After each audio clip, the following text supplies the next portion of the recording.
내가 오히려 더 그리스도의 고난을 상속으로 더 받으려고 하는 거. 이게 성령 받은 사람의 아주 분명한 특징이라고 했어요. 그러니까 신자는 얼마나 멋진 사람입니까? 일반적인 사람은 이런 고난들을 피해서 어떻게든 머리를 써서 꼼수를 쓰고, 신자는 어떤 사람들이에요? 오히려 이 불구덩이 속으로 더 뛰어들어가려고 하는 사람들이에요. 우리 그 소방관들 보면은 멋있잖아요. 불났을 때 다른 사람들 다 대피하는데 어떻게든 한 사람 더 구하려고 불구덩이 속에 뛰어들잖아요. 그 멋있잖아요. 이거 얼마나 영웅적이에요. 근데 신자가 어떤 자들이냐니까 바로 이런 자들이라는 거예요. 이 고난의 불구덩이를 피하지 않고 어떻게든 한 사람이라도 더 구하려고 이 고난의 불구덩이 속에 자신의 몸을 맡기고 더 뛰어드는 자들이 바로 이 성령 받은 사람이라는 것을 우리가 생각해야 합니다. 그러므로 여러분, 이 신자에게 고난은 당연해요. 오히려 없다면 의심해 봐야 돼요. 없다면 내가 성령을 받았는가 의심해 봐야 돼요. 지체를 위한 고난, 교회를 위한 고난이 있는가? 아니면 그냥 맨날 내 문제로 힘들어하고 맨날 내 가족 문제로만 힘들어해서 이거에 매몰되어 가지고 그냥 이것만 보고 살아가는가? 그래서 우리가 고민해야 돼요. 이 나에게 어떤 고난이 있는가? 그래서 이제 제가 얘기했죠. 내 고난을 살펴볼 때 우리가 안도함을 느낄 수가 있어요. 내가 지금 고난이 있는데 가만 생각해 보니까 이게 내 고난이 아니에요. 내 지체를 위해서, 내 교회를 위해서, 교회를 섬기기 위해서, 하나님 나라를 영광을 위해서 받는 고난인 거예요. 그럴 때 우리 삶에 안식이 있고 평안이 있다고 했어요. 그래서 우리 신자들은 이런 걸 잘 생각해야 돼요. 지금 고난 때문에 힘든 걸로 상심할 수 있는데 정말 잘 생각해야 돼요. 오히려 고난이 없을 때 괴로워해야 돼요. 고난이 없을 때 내가 진짜 이대로 사는 게 맞는가? 내가 진짜 제대로 살고 있는 게 맞는가? 혹시 성령 받지 않는 게 아닌가? 이런 것들을 우리가 잘 살펴야 하는 것이죠. 그런데 우리가 이 성경이 신자의 삶에 대해서 어떻게 말하는지를 모를 때 우리는 이 고난을 힘들어하고 또 반대로 어때요? 이 마치 불신자처럼 고난을 피하기 위해서 살아가기도 하는 게 있다라는 거예요.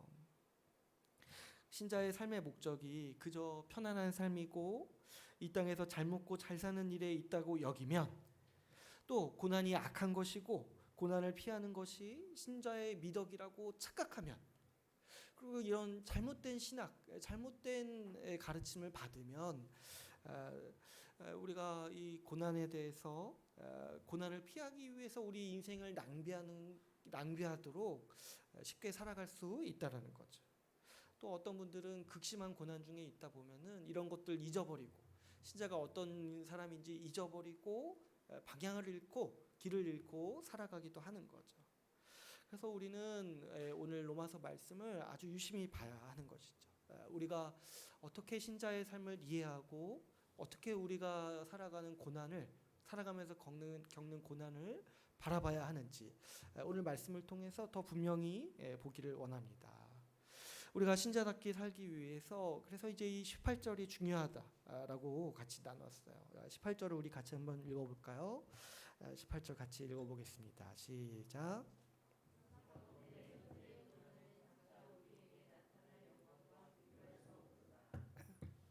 여기 이제 이 18절에서 이 생각하건대 이게 이제 중요하다고 했어요.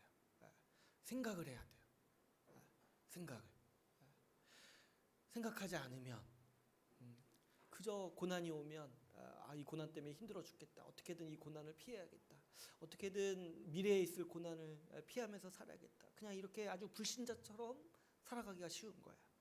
그런데 생각해야 돼요. 무엇을 생각해야 되냐니까 현재의 고난이 장차 우리에게 나타날 영광과 비교할 수 없다라는 거. 그러니까 우리가 생각해야 되는 거는 뭐예요? 우리가 무엇을 위해서 고난받는가? 그리고 장차 나타날 우리의 영광이 무엇인가를 우리가 생각해야 된다는 거야. 우리의 삶이요, 그저 고난을 피하고 편하게 살기 위해서 우리가 살아가는 것이 아니라 영광을 위해 살아가는 삶임을 우리가 기억해야 된다는 거예요. 장차 우리에게 나타날 영광을 우리는 자주 생각해야 돼요. 이거 이제 제가 자주 말씀드렸죠. 장차 우리에게 나타날 영광을 얘기할 때 가장 첫 번째로는 하나님이 우리에게 주시는 이 회복된 세상, 우리에게 상속물로서 주시는 이 세상을 우리가 생각해야 된다고 했어요. 우리가 지금은 밝히 드러나지 않았지만 지금 이제 우리 주님이 다시 오실 때 이 세상을 회복하시고 이 회복된 세상을 우리에게 주신다라고 약속하셨어요. 우리가 상속물로서 받은 이 세상 그리고 이 하나님의 영광을 생각해 볼 때 우리가 그날을 생각하면서 우리 오늘날의 인생을 살아가는 거죠. 또 그 세상 주님이 회복하셔서 우리에게 주시는 그 세상은 우리가 살아온 삶의 결과를 보는 세상이라고 했어요. 지금 우리가 어떻게 살고 있는지, 우리가 살아가는 그 모든 삶의 과정들, 지금 우리가 애쓰는 모든 것들이 그때 밝히 결과물로서 드러날 거예요. 지금 우리가 살면서 남몰래 섬기는 그 섬김들, 그리고 내가 그 사람은 모르지만 남몰래 그 사람을 위해서 했던 기도들, 그 섬김과 그 수고가 어떤 열매를 맺었는지 그때 다 드러나게 될 거예요. 그래서 그때 우리는 그 일의 열매를 맛보게 될 것이고 우리가 살아온 삶의 열매들을 우리는 그때 다 보게 될 거예요. 지금은 잘 드러나지 않죠. 지금은 내가 열심히 기도해도 때로는 내 눈에 아무것도 안 일어나는 것처럼 보일 때가 있어요. 지금은 내가 열심히 남몰래 섬겨도 사람들은 몰라요. 그게 그리고 당연한 거예요. 그런데 그때에는 모든 사람들이 알게 되고 우리 주님이 그 열매에 합당한 그 섬김에 합당한 열매들을 우리가 맛보게 하신다라고 우리에게 약속하신 거죠. 그때 우리는 그래서 자랑할 거예요. 내가 주를 위해서 또 교회를 위해서 무엇을 이뤘는지 무엇을 섬겼는지 우리는 그때 자랑할 거예요. 내가 주를 위해서 이것을 이뤘습니다. 내가 주를 위해서 이 수고를 했습니다. 그래서 그때 자랑할 때가 오게 된다는 것이죠. 그래서 우리는 그날을 생각하면서 내 섬김과 내 수고가 어떤 열매를 맺을 것인지 기대하면서 우리가 살아갈 수 있게 되는 거죠. 그런데 우리가 이제 곰곰이 성경을 생각해 볼 때 그 주님 오실 때만 누릴 영광이 우리에게만 있는 게 아니라고 했어요. 우리 주님께서는요, 주님 다시 오실 때 영광을 주시겠다라고도 약속하셨지만 또 그때 누릴 영광을 우리에게 미리 경험하게 하시는 게 있어요. 그게 뭐냐니까 우리에게 지금 성령을 주시고 우리에게 지금 교회를 주신 거라고 했어요. 그래서 이 성령을 통해서 누리는 이 교회적 삶이 마지막 날에 우리가 받을 영광의 체험판, 미리 땡겨서 누리는 거라고 했어요. 그래서 이제 마치 이 모델하우스 같이, 모델하우스가 뭐야? 이 나중에 내가 들어갈 집을 미리 경험해 보는 거잖아요. 근데 이제 뭐 굉장히 짧게 경험하죠. 근데 그런 미리 경험하는 그 이 하나님의 은혜가 뭐냐니까 바로 이 교회라는 거예요. 장차 우리가 누릴 영광을 미리 맛보라고 성령을 주시고 우리에게 교회를 누리게 하셨다는 거예요. 그래서 우리가 충성되게 살아갈 때 우리는 주님이 약속하신 이 교회를 누립니다. 그래서 이 성경에 나타난 교회의 모습을 보면은 이 천국의 모습을 닮은 곳인 거예요. 모두가 한 몸으로 자기 재산을 공유하고 누구나 외롭지 않도록 섬겨주고 또 가난한 자가 없다고 했잖아요. 그래서 이 땅에서 정말 하늘의 영광을 소망하면서 마지막 날을 소망하면서 살아갈 수 있는 근거가 다 바로 이 교회에 있다는 거예요. 이 교회를 통해서 교회가 정말 이 참된 교회로 세워질 때 하나님 나라의 영광을 미리 맛보면서 살아갈 수 있게 하신 것이 우리 하나님께서 우리 신자의 삶을 계획하신 바라는 거죠. 그래서 우리가 이 그리스도의 고난을 상속으로 충실하게 받을 때 우리에게 소망이 있고 기쁨이 있습니다.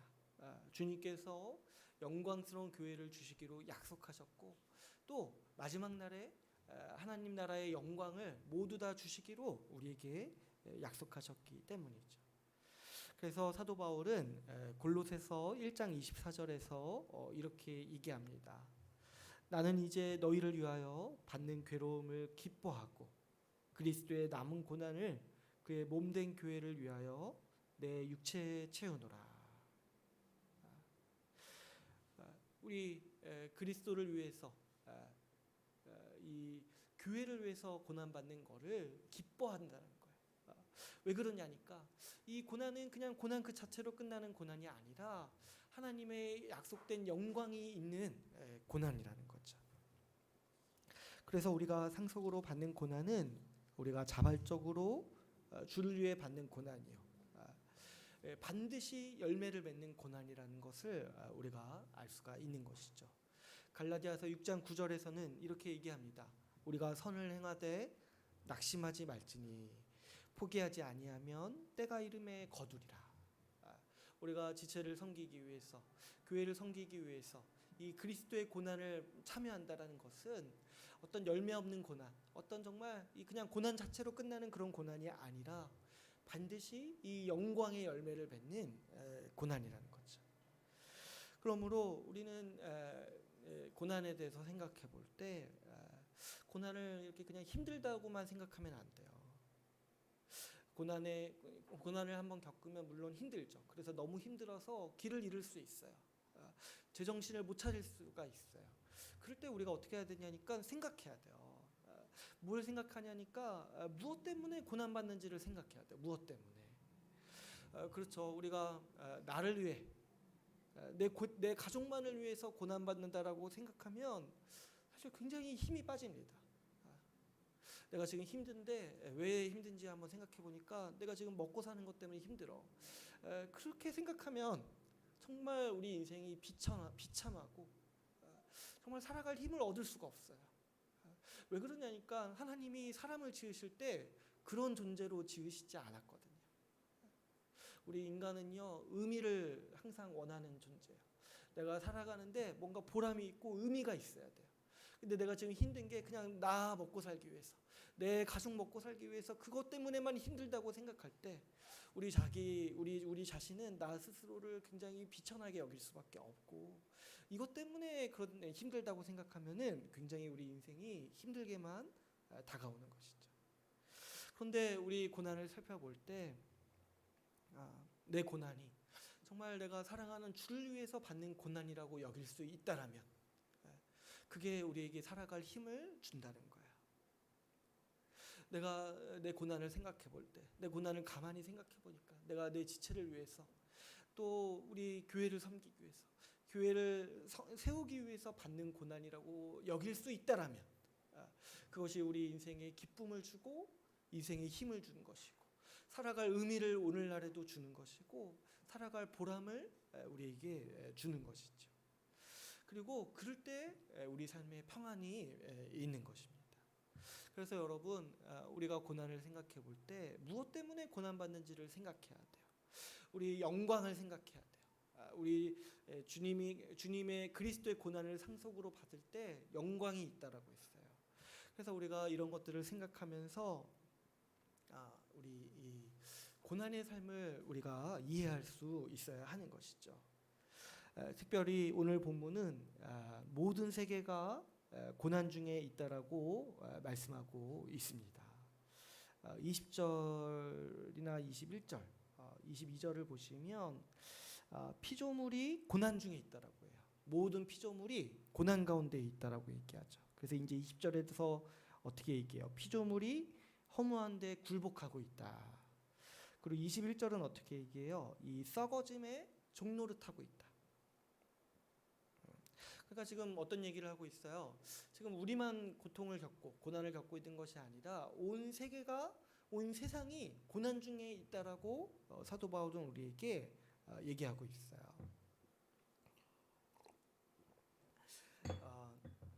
이 말씀을 우리가 잘 이해해야 되는데 왜 그러냐? 지금도 어떻게 보여? 우리가 지금 자연을 보면, 이 피조 세계를 보면은 우리가 지금 봐도 눈으로 보기에 아름답잖아요.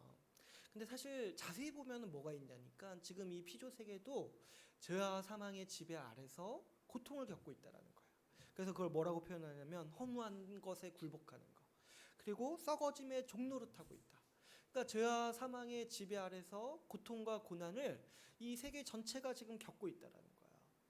그래서 우리가 생각해 볼 때 이 창세기 말씀을 생각해 보시면 아담이 죄를 지었을 때 사람만 죄의 형벌을 받는 게 아니었어요. 뭐였어요? 아담에게 속해 있던, 아담의 소유로서 아담의 통치 아래에 있던 이 피조 세계 전체가 죄의 형벌을 받았죠.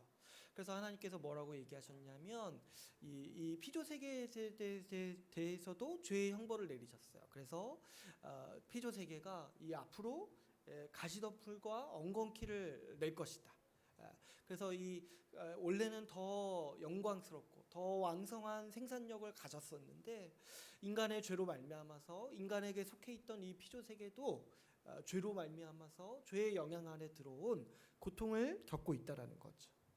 그래서 그 이후로 어떻다는 거예요? 그 이후로 이 자연 세계, 이 피조 세계 전체도 죄와 사망의 지배 아래서 고난을 겪고 있다라는 거죠.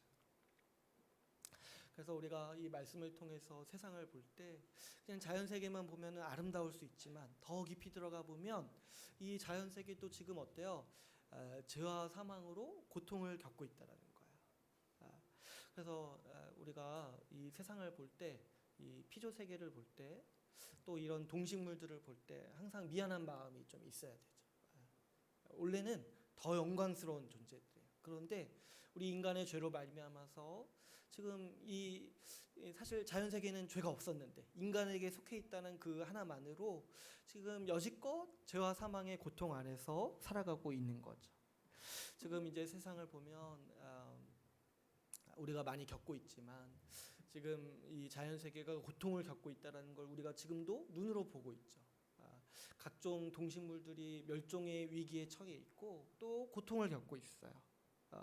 해마다 우리나라에도 보면은 이 열병, 이 동물들에게 전파되는 전염병이 돌아서 해마다 살처분 당하는 동물들이 굉장히 많다고 하죠.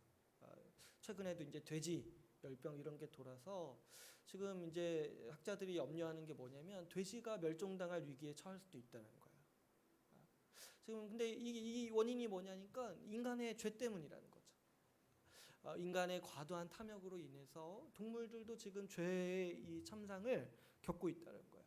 이 살처분하는 현장에 한번 가면 사람도 심한 우울증을 앓는다고 하죠. 그 수많은 짐승들이 죽는데 제대로 버틸 수 있는 그 정신이 없는 거죠. 뭐 이 코로나 위기도 따지고 보면 인간의 죄로 말미암아서 이 자연 세계가 신음하는 현상들인 거죠. 또 뿐만 아니죠. 이 각종 자연 재해나 이런 것들을 보게 되면 얼마나 그 안에 있는 동식물들도 지금 고통을 겪고 있을지 우리가 생각해 볼 수 있어요. 이 모든 것들이 다 죄의 결과라는 거예요. 아담의 죄로 인해서 그 죄의 통치 아래서 살아가는 이 자연 세계의 결과이기도 하고 여전히 우리 인간의 죄로 인해서 지금도 이 피조 세계가 겪고 있는 죄의 결과인 거죠. 그래서 우리가 이제 좀 이런 자연 세계를 볼 때, 동식물들을 볼 때 불쌍히 여겨야 돼요. 지금 이제 우리 지금 이 주변에도 보면은 제가 지나가다 보면 이제 비둘기들이 많아요. 근데 이제 제가 어렸을 때만 해도 비둘기가 평화의 상징이었는데, 그래서 뭐 88 올림픽 때 비둘기 날리고 했었는데, 근데 요즘에 보니까 비둘기들이 그 도시의 쓰레기들을 먹고 살더라고요. 그래서 이제 사람들도 피하게 되고. 근데 이제 원인이 다 어디 있냐니까 다 사람의 죄 때문인 거 아니에요. 그 이 식물 이 나무들을 없애고 비둘기가 살 공간을 없애다 보니까 비둘기들이 이제 이런 것들에 이제 적응해가는 과정인 거잖아요. 이 모든 것들이 다 이 죄의 결과라는 거예요. 그래서 이 모든 피조물들이 바라는 소망이 하나가 있다는 거예요. 그게 뭐예요? 이 19절에서 보시면 하나님의 아들들이 나타나는 것. 그래서 21절에 보시면 하나님의 자녀들의 이 영광의 자유에 이르는 것이 모든 피조물들의 소망이라는 거예요. 그러니까 모든 피조물들이 바라는 게 뭐예요? 하나님의 아들들. 바꿔 말하면 뭐예요? 이 성령 받은 신자들이 나타나는 것들을 지금 원한다는 거예요. 왜 그렇습니까? 지금 이 피조물들이 이런 고통과 고난 가운데 있게 된 원인이 뭐예요? 아담이 죄를 지었잖아요. 아담이 하나님을 떠나서 하나님께 반역했잖아요. 그 결과로 지금 이 피조물들도 고통 가운데 있는 거잖아요. 그런데 지금 피조물들이 고대하는 게 뭐예요? 하나님의 아들들이 나타나는 거. 지금 이 아담의 죄에서 벗어나서 이 죄의 문제를 해결한, 그래서 성령을 받아서 하나님의 아들들이 된 사람들이 나타나면 지금 피조물들도 뭘 소망할 수 있다는 거예요. 아, 이제 우리도 이 죄의 종노릇에서, 이 썩어짐의 종노릇에서 해방될 수 있겠구나. 이 아담의 죄 때문에 우리가 지금 이 죄의 지배 아래 살아가는데, 지금 이제 하나님의 아들들이 나타나는 것을 보면은 피조물들도 뭘 소망할 수 있다라는 거예요. 아, 이제 우리도 회복되겠구나. 이제 우리도 이 썩어짐의 종노릇하는 데서, 이 죄와 사망의 지배에서 벗어날 수 있겠구나. 이런 것들을 지금 이 피조 세계, 이 피조물들이 소망하고 있다라는 것이죠. 그래서 이 피조 세계는요, 자연 세계는 교회를 좋아합니다. 교회를 보기만 하면 어때요? 뭘 소망할 수 있다는 거야. 아, 이제 주님 오실 날 얼마 남지 않았구나. 주님 오셔서 이 세상을 회복시키실 날. 그래서 우리 이 동식물들, 우리도 지금 죽고 이 죄 때문에 고통스러울 때 이 고통에서 해방될 날이 머지 않았다라는 거를 교회를 보면서 이 피조물들이 소망하고 있다라는 것이죠. 그래서 우리 교회는 나들이를 자주 가야 돼요. 이 야외 예배 이런 게 성경적 근거가 있어요. 야외 예배를 왜 하는 거냐니까 피조물들에게 이 교회를 보여주고, 우리도 이 자연 세계를 보면서 즐거워하는 거, 이런 것들이 있어야 하는 것이죠. 그래서 이제 이 피조물들은 교회를 보면서, 이 자연 세계도 교회를 보면서 미래를 지금 소망하고 있는 거예요. 그런데 지금은 이제 어떤 시대냐니까 23절이에요. 23절을 우리 같이 한번 읽어볼까요? 23절 같이 한번 읽어보겠습니다. 시작.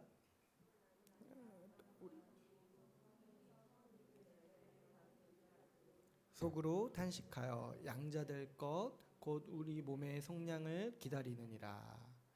지금은 근데 어떤 시대냐니까 아직까지는 뭐예요? 이 죄와 사망의 지배가 온 세상을 휘어잡고 있다라는 거야. 주님이 모든 것을 회복하시기 전까지는 그 영향력을 여전히 발휘하고 있다는 거야. 그래서 온 세계 전체가 죄와 사망 때문에 지금 고난을 겪고 있고, 그뿐 아니라 우리도 어때요? 우리도 이 세계 전체가 회복될 때까지 그 죄와 사망의 고난을 겪고 있다라는 거죠. 그러므로 여러분, 우리 이 세상을 꽉 쥐고 있는 이 죄와 사망의 지배를 생각해 볼 때 한 가지 우리가 분명하게 알 수 있는 사실은 뭐냐면, 우리가 이 고난과 고통을 절대로 피할 수 없다라는 거예요.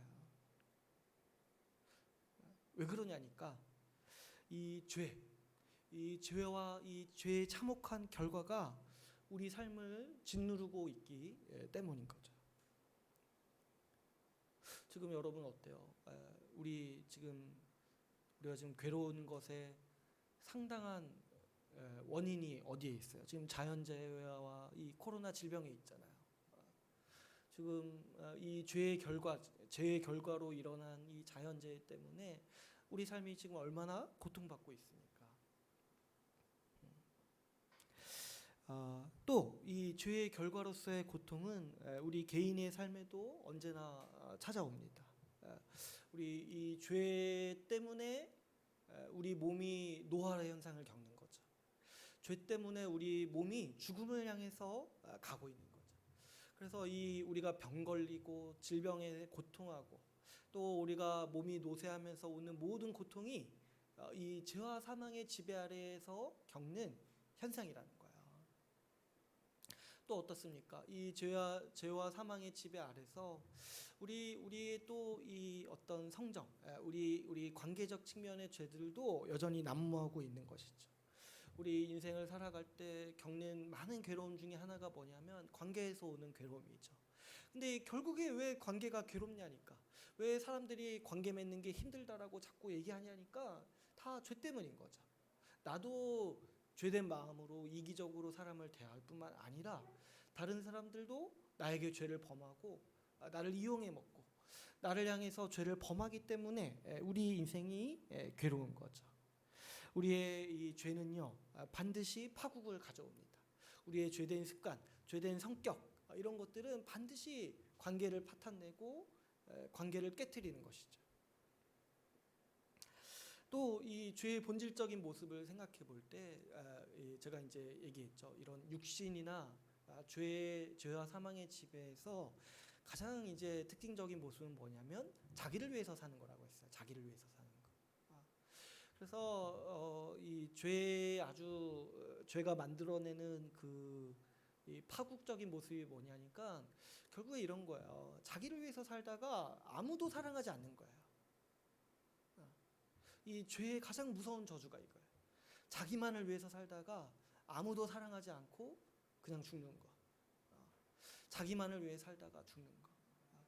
보면요, 자기 가족을 위해서 열심히 사는 사람도 마지막에는 자기 가족을 미워해요. 그게 이 죄인의 아주 비참한 결과예요. 자기만을 위해 살다가 결국에 미움받고 결국에 자기 자녀도 미워하면서 죽음을 맞이하는 거. 이런 것들이 우리 이 죄인이 겪는 아주 비참한 모습인 거죠. 여러분, 우리 삶을 망치고 우리 삶을 고통스럽게 하는 거는 결국에 뭐냐니까 바로 이 죄와 사망의 지배, 바로 이 죄의 끔찍한 참상이라는 거죠. 우리는 여기에 대해서 분명히 봐야 돼요. 지금 왜 온 세계가 고통스럽고 왜 인간의 삶이 고통스럽냐 했을 때 그 모든 원인이 가장 근본적인 원인이 뭐냐니까 바로 우리가 속해 있는 이 원죄 그리고 날마다 짓는 죄의 그 원인이 있다라는 거죠. 사람들은요 이걸 모르기 때문에 아주 어리석은 행동들을 몇 가지를 합니다. 죄가 문제라는 거를 모르기 때문에 몇 가지 이제 어리석은 행동들을 하는데 먼저는 뭐냐니까 고난을 피하려고 해요. 고난을 피해서 편한 삶을 추구하려고 해요. 이게 이제 보면 이 불신자나 또 우리 신자들도 좀 이렇게 방향을 잃은 분들이 가장 행하는 어리석은 행동들이에요. 내 인생의 목적을 생각할 때 또 인생의 정력을 어디에 쓸까 생각할 때 어떻게든 고난을 피해 보려고 자기 머리로 꼼수를 쓰는 거. 이게 왜 어리석냐니까 여러분 지금 온 세계가 신음하고 있어요. 누구도 죄와 사망의 고통에서 피해갈 수 없어요. 근데 어떻게 인생의 목적을 이거 피해보겠다라고 결정하냐는 거예요. 죄와 사망의 영향 아래서요 고난을 피해보려고 한다는 거 어림도 없습니다. 아주 어리석은 선택이에요. 인생 자체가 고난이라는 거를 생각해야 돼요. 제가 생각해 볼 때 제가 아주 존경하는 분이 한 분이 있는데 누구냐니까 그 부처, 이 인도의 그 부처 있잖아요. 제가 존경해요. 왜 그러냐니까 이분이 아주 지혜로운 분이에요. 제가 이제 자세히는 모르지만 이분이 이제 원래 인도의 그 왕족이었다고 하죠. 그래서 근데 인도의 왕족이었는데 이 아버지가 이 부처, 이 붓다라고 하죠. 이 아이는 인생의 고난과 고통을 모르고 정말 좋은 것들만 주게 하기 위해서 궁전 안에서만 키웠다고 하죠. 그래서 이제 보기에 행복하고 좋은 것만 보도록 아이가 크도록 그렇게 키웠다고 해요. 근데 이제 이 부처라는 분이 이 궁전 안에만 살았는데 우연히 밖에서 이 곡하는 소리를 들은 거예요. 이 장례를 치르는 소리를 들은 거예요. 그래서 이 아이가 그걸 듣고 깨달았다고 하죠. 아, 인생이 고통이구나. 인생은 고난을 피할 수 없구나. 그래서 이게 불교의 그 핵심 원리가 뭐냐니까 인생이 고난 그 자체라는 거를 인정해야 된다는 거야. 그래서 이건 정말 성경적이다. 물론 좀 이상하지만 성경적이다.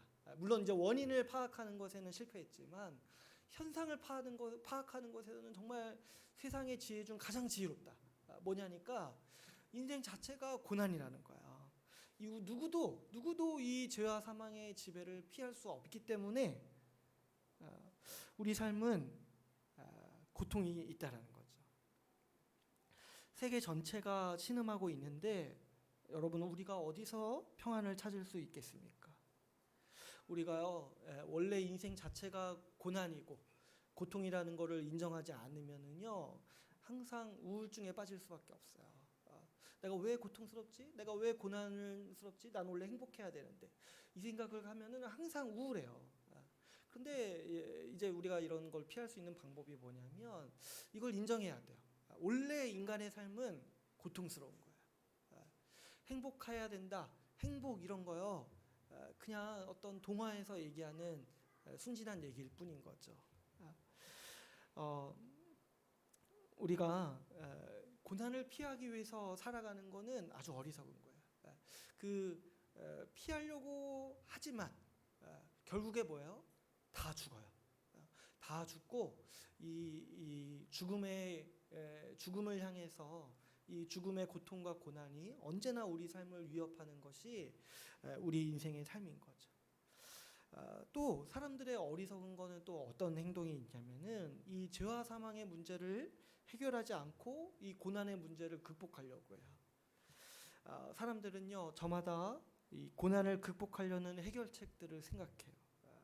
그래서 어떤 사람은 돈이 있으면 이 고난을 극복할 수 있다라고 여겼죠. 또 어떤 사람은 몸이 건강하면 고난을 피할 수 있다라고 여깁니다. 그러나 이런 시도들이 왜 어리석냐니까 이 죄 문제를 해결하지 않고 어떻게 이 고난과 고통을 극복할 수 있냐는 거예요. 죄로 말미암은 죽음과 고통이 우리를 괴롭히는데 이 죄가 얼마나 무섭게 우리를 위협하고 있는데 이 죄 문제를 외면하고 다른 것으로 우리 죄와 이 고난과 고통의 문제를 해결하려는 이 시도들이 어리석다라는 거죠. 사람들은요 이 병에 걸렸다고 하면 어떻게 해서든 나으려고 돈과 시간을 투자하죠. 그리고 어떻게 해서든지 미래에 병을 걸리지 않으려고 어떻게든지 가진 수단을 다 사용하죠. 그런데 왜 한 가지 어리석은 게 뭐냐니까. 그럼 왜 죄에 대해서는 가만히 있냐는 거예요. 왜 죄에 대해서는 우리를 죽음으로 몰아넣는 이 죄에 대해서 우리 인생을 파국으로 몰고 가는 그 죄에 대해서는 가만히 있으면서 다른 것들을 해결하기 위해 인생의 정력과 시간을 낭비하냐는 거죠. 여러분, 죄가 결국에 우리 인생을 망치는 거죠. 죄와 사망의 지배가 온 세계를 덮고 있습니다. 그래서 제가 처음에 신자가 고난을 상속으로 받는다고 했는데 그래서 이제 고난이 신자의 표지라고 했죠. 그런데 사실 엄밀히 보면 신자가 아닌 자도 고난 중에 있어요. 이 죄와 사망의 지배 아래 있기 때문에 신자가 아닌 자도 고난과 고통 중에 있고 또 어때요? 신자도 고난과 고통 중에 있어요. 그래서 이제 공통점이 뭐냐면 어차피 다 괴로워요. 어차피 다 고난이 있고 다 고통이 있어요. 그런데 차이가 있다는 게 뭐예요? 차이가 있는 게 뭐냐면 불신자는 죄로 말미암아 자기 죄로 말미암아 고통을 겪지만은 신자는 그리스도의 고난을 받는다는 거예요. 그래서 신자는 자발적으로 고난을 받는 자들이라는 거죠. 또 한 가지 오늘 말씀에서 말하는 분명한 차이가 있습니다. 지금 우리가 죄와 사망의 지배 아래서 살고 있기 때문에 신자도 고통스럽고 불신자도 고통이 있지만은 오늘 말씀에서 얘기하는 분명한 차이는 뭐냐니까 이 불신자들이 죄로 말미암아서 버티는 고난에는 소망이 없다라는 거예요. 뭐냐니까 그렇게 살다가 죽는 게 불신자들의 삶이라는 거죠. 그래서 20절에서 뭐라고 얘기하냐면 이런 삶을 허무하다고 말하는 거예요. 허무한데 굴복한다고 얘기한다는 거예요. 이 죄와 사망의 지배 아래서 견디려면은 소망이 있어야 되잖아요. 그렇죠? 여러분 우리가 힘들 때 참고 견디려면은 뭐가 있어야 되냐면 미래의 소망이 있어야 되잖아요. 근데 이제 불신자들이 고난과 고통을 참고 견디는 거에는 소망이 없어요. 왜냐? 마지막에 죽고 끝나는 거니까. 죄로 말미암아서 고통 속에서 살다가 결국에는 죽고 끝나는 게 우리 죄의 지배 아래에 있는 사람의 인생이라는 거야. 물론 중간중간 잠깐 행복하고 잠깐 기쁠 수는 있어요. 그런데 착각하면 안 돼요. 그보다 더 긴 시간을 육체의 고통, 관계의 고통을 겪으면서 결국에는 죽음으로 끝나는 것이 이 죄인의 인생이라는 거죠. 그런데 반면에 이 피조물과 우리가 겪는 고난은 어떤 이 죄로 말미암아 이 죄의 쓴 열매들을 맛보면서 느끼는 그런 고통이 아니라는 거예요. 22절을 보시면 22절에서 이렇게 얘기를 해요. 22절 보면은 피조물이 다 이제까지 함께 탄식하며 함께 고통을 겪고 있는 것을 우리가 안다라고 얘기해요. 근데 여기서 말하는 고통은 이제 우리 번역할 때 그냥 고통이라고 번역을 했는데 실제 이제 이 원문을 보면은 산통이라고 돼 있어요. 그러니까 뭐냐면 임신한 사람, 임산부들이 아기를 낳을 때 겪는 고통이라는 거예요. 그러니까 산통인 거죠, 산통. 그러니까 이제 몇 가지를 생각해 볼 수 있는데 이 고대 세계에서 가장 끔찍한 고통 중에 하나가 뭐냐면 바로 이 산통이었어요. 그 당시 사람들이 생각할 때 가장 인간이 겪는 고통 중에 끔찍한 고통 중에 하나가 뭐냐면 산통이에요. 그러니까 지금도 사실 힘들죠. 지금도 끔찍한 고통이죠. 근데 이제 그때는 이제 산통으로 워낙 사람들이 죽고 하니까 이제 인간이 겪을 수 있는 고통 중에 이제 가장 대표적인 고통인 거죠. 그러니까 뭐냐니까 우리 삶에 극심한 고통이 항상 있다라는 거야. 그런데 이제 이 산통은 어떤 속성이 있습니까? 산통은 뭐예요? 이제 곧 끝난다라는 소망이 있어요. 산통은 지속되지 않아요. 그러니까 아무리 긴 산통도 일주일을 넘길 수 없죠. 일주일까지 가지도 않겠지만 물론 괴롭고 힘들어요. 그런데 산통은 뭐가 있어요? 이제 곧 끝난다라는 확신이 있어요. 그리고 그 끝날 때 그냥 끝나는 게 아니라 뭐예요? 이제 곧 출산하리라는 이 기쁨을 맞이하는, 기쁨을 기다리는 이 고통이라는 거예요. 그래서 이 아이 어머니들이 많이 얘기하는 게 뭐예요? 이 산통이 괴로운데 아이를 낳자마자 그 괴로움을 잊어버릴 정도로 기쁘다고 하죠. 물론 이제 뭐 사람마다 차이는 있어요. 어떤 분은 아직도 괴롭다고 하더라고요. 근데 이제 보통은 어때요? 아기를 낳는 순간 그 긴 산통이 기억나지 않을 정도로 기쁘다고 하죠. 그러니까 우리가 지금 겪고 있는 고통은 어떤 고통이라니까 바로 이 산통이라는 거예요. 이 새로운 시대가 오기까지 겪는 진통, 새로운 시대가 오기까지 겪는 그 산통. 그래서 이제 괴롭지만 우리에게 뭐가 있다는 거예요? 미래에 소망이 있다는 거죠. 그래서 우리가 이 미래에 소망이 있어요. 이 고통이 끝날 것이라는 걸 알고, 이 고난이 끝날 것이라는 걸 알고, 또 뭐예요? 충만한 기쁨. 하나님 우리 이전의 고통을 생각할 수도 없을 만큼 이 18절에서 어떻게 얘기해요? 현재의 고난은 장차 우리에게 나타날 영광과 비교할 수 없다. 비교할 수 없을 만큼의 큰 기쁨이 우리에게 오기 때문에 우리는 지금을 참고 견딜 수 있다라고 오늘 말씀이 우리에게 말씀하고 있는 것이죠. 그래서 이 표현이 얼마나 멋집니까? 22절. 우리가 함께 탄식하며 함께 산통을 겪고 있다는 거예요. 새로운 시대를 낳기 위해서 온 세계가 지금 함께 같이 산통을 겪고 있다는 거죠. 여러분, 우리는 주와 함께 영광을 상속받을 것입니다. 그날이 오면 죄와 죽음 가운데 있는 이 피조 세계도 이 죄와 사망의 지배를 벗어버리고 새로운 시대를 낳을 거예요. 우리도 그 새로운 시대 속에서 이 충만한 기쁨을 누리면서 살아가게 됩니다. 지금 이 차이를 24절, 25절에서 이 소망의 관점으로 얘기하고 있어요. 24절, 25절을 같이 한번 읽어볼까요? 24절, 25절 같이 읽어보겠습니다. 시작.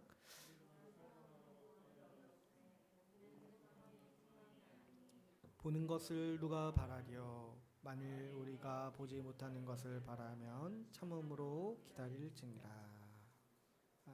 지금 이제 이 소망 없이 그냥 고통과 고난 중에서 그냥 끝나는 그 허무한데 굴복하는 이 불신자들의 인생과 똑같이 고통스럽지만 똑같이 고난이 있지만 그래도 버틸 수 있는 이 신자의 인생을 비교할 때 이제 아주 이제 축약해서 얘기하는 게 24절에서 25절 소망이 다르다는 거예요. 소망이. 그래서 24절에서 어떻게 얘기를 해요? 우리가 소망으로 구원을 얻었음에 보이는 소망이 소망이 아니니 보는 것을 누가 바라리요? 만일 우리가 보지 못하는 것을 바라면 참음으로 기다릴지니라. 그러니까 이제 소망의 차이가 있는데 뭐예요? 보이는 소망이 있고 보이지 않는 소망이 있어요. 근데 이게 굉장히 재미있는 표현이에요. 왜 허무한 소망, 왜 불신자들이 갖는 허무한 소망을 여기서 이제 보이는 소망이라고 얘기를 하냐면은, 왜 보인다고 얘기하냐면 이런 거죠. 이 불신자들이, 이 하나님을 모르는 사람들이 죄와 사망의 고통에서 벗어나기 위해서 머리를 쓰는 게 뭐예요? 자기 계획과 자기의 능력 안에서, 자기의 어떤 그 힘 안에서 계획을 하죠. 그러니까 뭐예요? 그 소망이 보인다는 거예요. 왜냐? 자기 생각이고 자기 계획이고 자기 소유고 자기 능력이니까 눈에 보이는 소망이라는 거야. 그런데 그와 반면에 우리 신자들이 갖는 소망은 뭐예요? 보이지 않는 소망이라는 거야. 왜냐? 내가 만들어내는 게 아니에요. 내가 계획할 수 있는 게 아니에요. 뭐예요? 하나님이 우리에게 주시는, 감히 우리가 상상하지도 못하고 감히 우리가 꿈꿀 수도 없는 하나님의 선물을 우리가 소망으로 갖고 있기 때문에 우리의 소망은 뭐라는 거예요?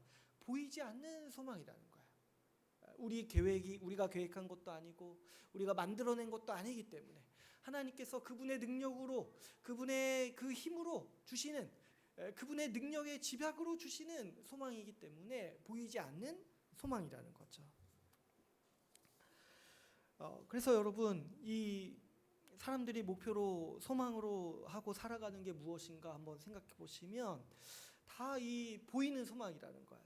내 고난을 끝내고 좀 더 편안하고 좀 더 안락하게 살 수 있다라고 여기는 거, 뭐가 있겠습니까? 사람들이 요즘 이제 우리 사회의 뜨거운 감자로 떠오르는 뭐 부동산 문제, 뭐 이런 거, 이거 차 이런 거 광고 같은 거 보면은 이렇게 얘기를 하죠.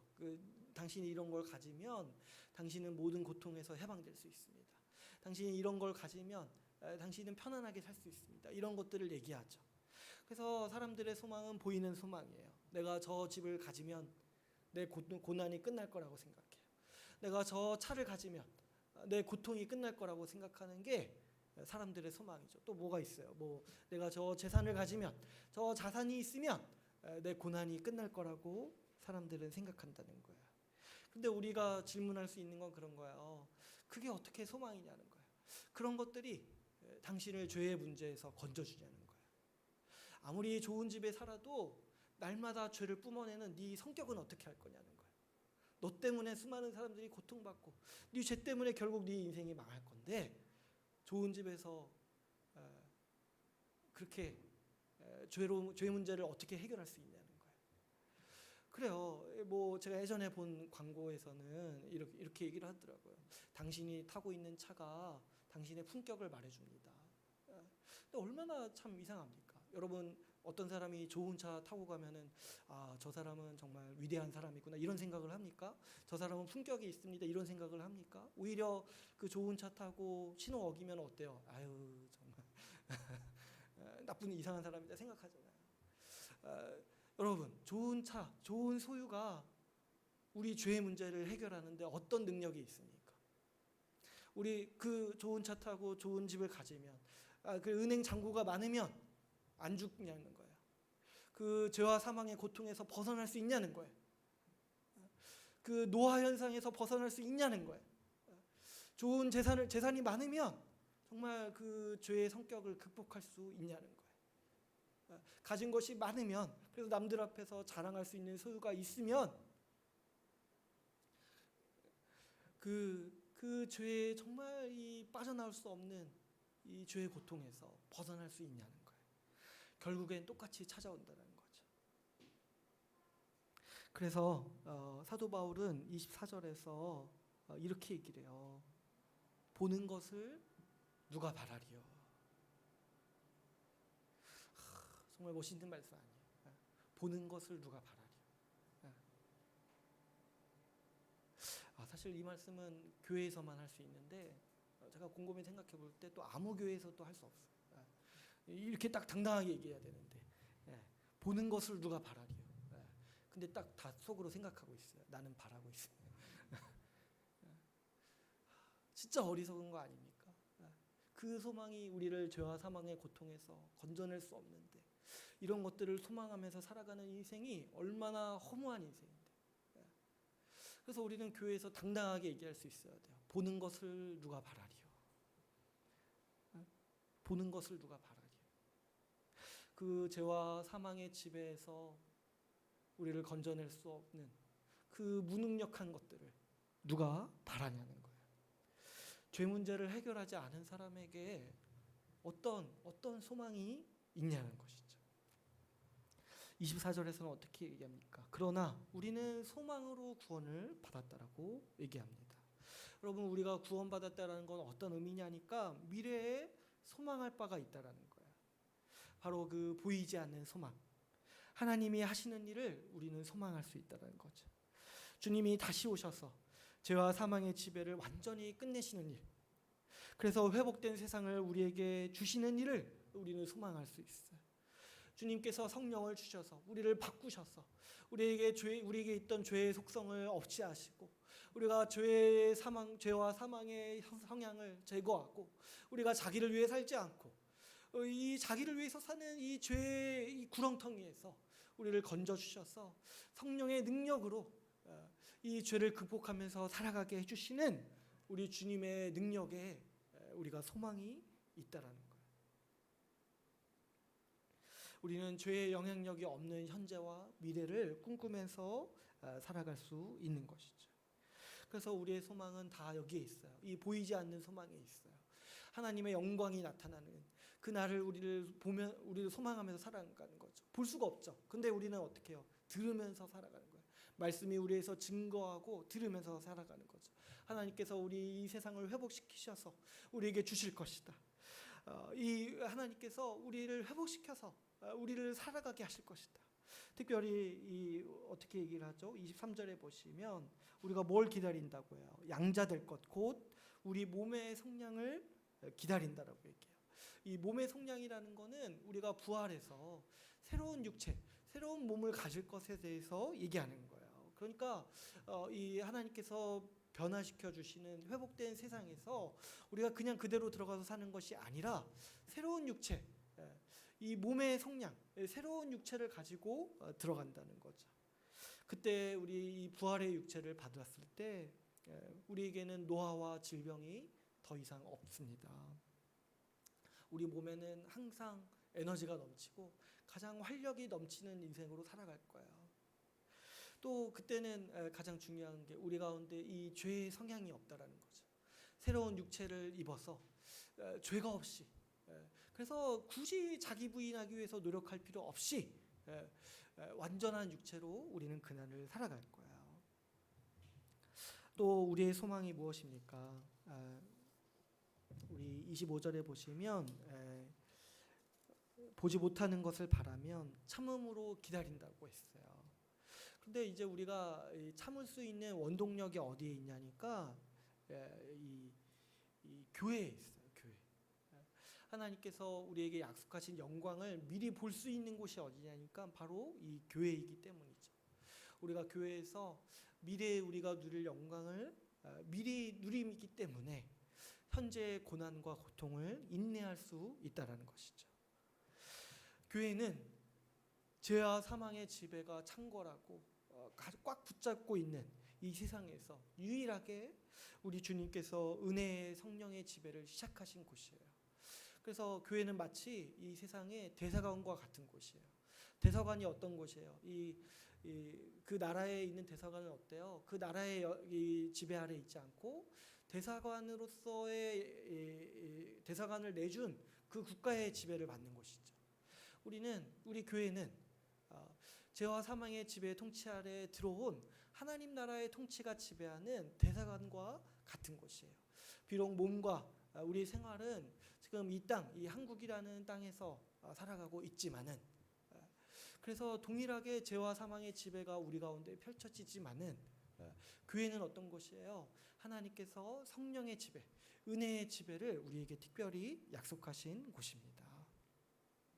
그래서 우리가 교회에 있을 때 미래에 완전히 이 죄와 사망의 지배에서 회복된 세상을 꿈꾸면서 살아갈 수 있는 것이죠. 우리가 그리스도의 고난을 더 끌어안을수록 우리는 더 참된 교회, 성경이 말하는 교회를 우리 삶에서 보게 될 것이에요. 모두가 한 소유로 살고 한 마음으로 한 뜻으로 살면서 아무도 가난한 자가 없고 아무도 외로운 자가 없었다라고 말하는 그 성경적인 교회를 우리는 꿈꾸면서 살아갈 수 있는 것이죠. 그러니 여러분, 우리도 이 소망을 가지고 더 그리스도의 고난을 끌어안으면서 살아갑시다. 그래서 이 소망을 가지고 더 고난을 끌어안는 우리가 되기를 바랍니다. 이제 오늘 말씀을 맺겠습니다.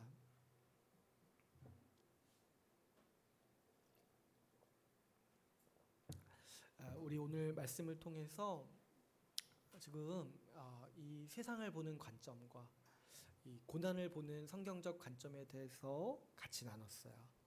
지금 온 세계가 죄와 사망의 지배 아래서 신음하고 있습니다.